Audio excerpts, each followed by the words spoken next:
on what you're saying in that respect is you have to remember that not everything that gets done as a real-life superhero, you know, masked adventurer, whatever you want, just because, you know, the littlest things actually tend to be more than the big things. You don't have to save a family of 10 from a burning building to be considered a hero. But you can help a little old lady put her groceries in her car. Little things. It's little things that make a difference. These are the ripples. These are the baby steps that spread out. And it's one of the ways that when I first came into this whole thing, I work on the pay it forward method. It's very simple. I can do something nice for somebody. They don't have to thank me, tip me. They don't even know my name. I don't have to be in hero to do something for this person. I just do it because I know that you help 10 people a day. It's the littlest thing. Cross the street and you know, help a small child do something on a high shelf.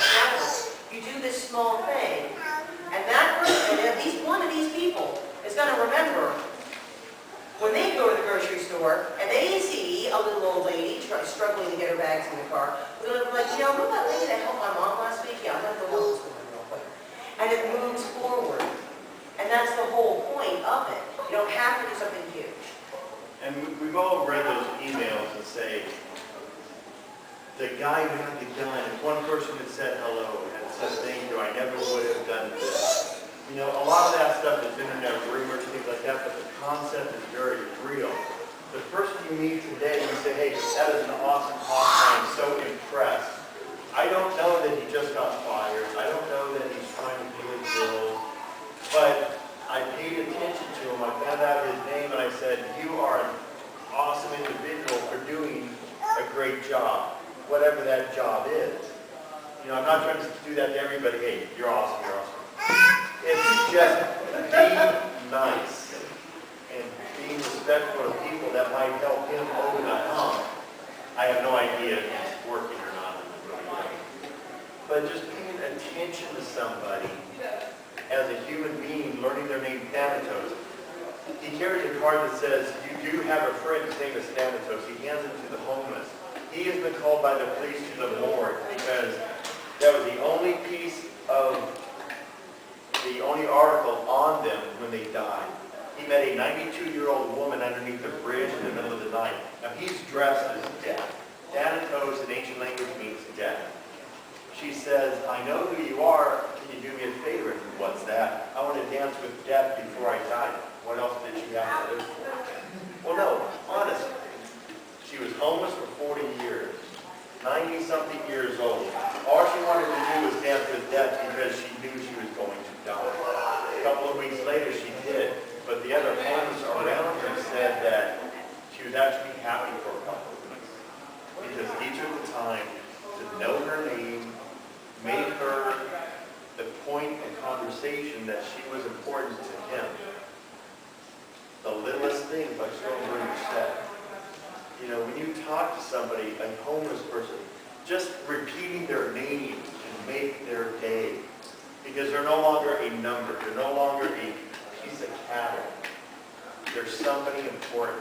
When you see these kids floating around, they're looking at you in your costumes going, wow.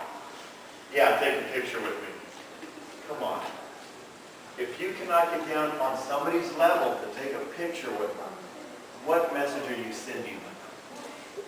How important are they in your daily life?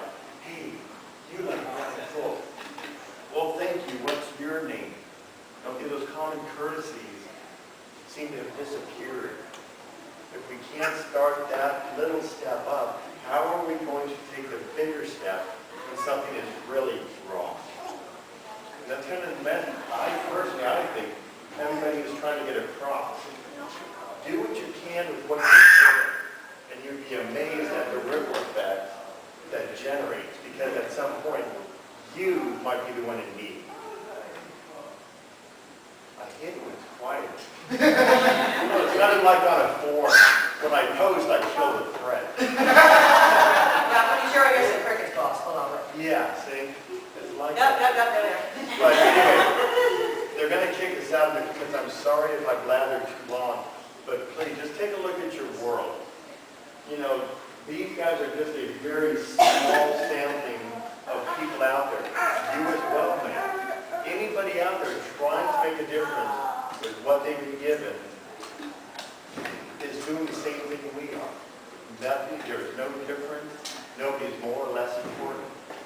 It's just making a difference in your community. I have no idea. 5 or 10 minutes.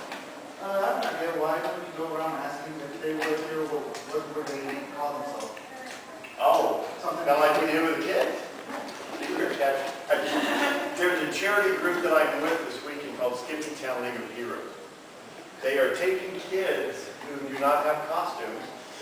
We have prime examples over here, but kids who do not have costumes are coming in free of charge, creating their own hero from their own imagination, from scratch, and we're paying it forward by giving them the chance to be what they want to be. So that is a good question. What kind of hero would you be? Thank you. You guys thought I was kidding. It is interactive. You really need this, not him. Yeah. You want to beat you up and down. What about you, sir? My name? Yeah. Very practical. What would you be doing? I know my mom looks like she's of the animal a lot. Okay. You probably look her up.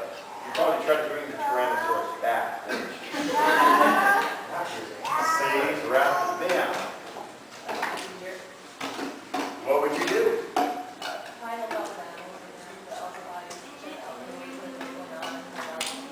Very cool. How about you, sir? The gadget's here. We have somebody for you. His name is an aviator. I'll take him over. Very cool. He needs help. We're abusing him. What about you guys? Yeah, that's not an answer. He's, I don't know, man. What would you do to help the world? Oh, no. Come up with something. There's an That's not going to work twice. There's an interesting theory. If you actually put it out there, you are bound to actually try to accomplish it. What's your passion? No matter how odd it might sound, no offense, I don't care what he thinks. This is what I want to do. DC, Period. his passion in life is computers. You can do so You much with computers. absolutely, Bill Gates. Internet That's security, it. providing networks for third world countries that are developing. A lot of stuff we do. people, a lot of people take computers, refurbish them, and send them to the schools they're starting in the third world. You know, there's volunteer organizations that are absolutely awesome. They build computers for homeschoolers. Anything like that. What about you, sir? You guys have time to think.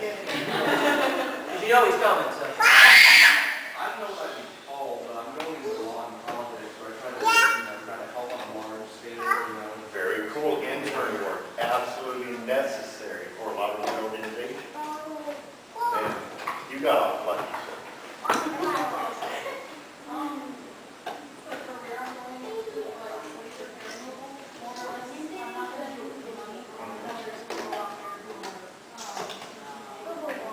Absolutely. If somebody can feel better about themselves, they are more apt to do what they want to do versus be pigeonholed into what they think they have to do. Ma'am.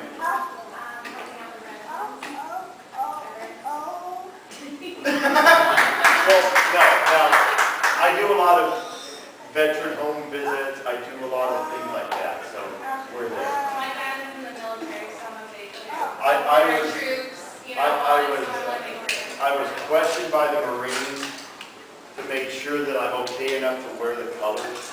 That's a very intimidating issue. They were World War II guys, so they didn't care. There was no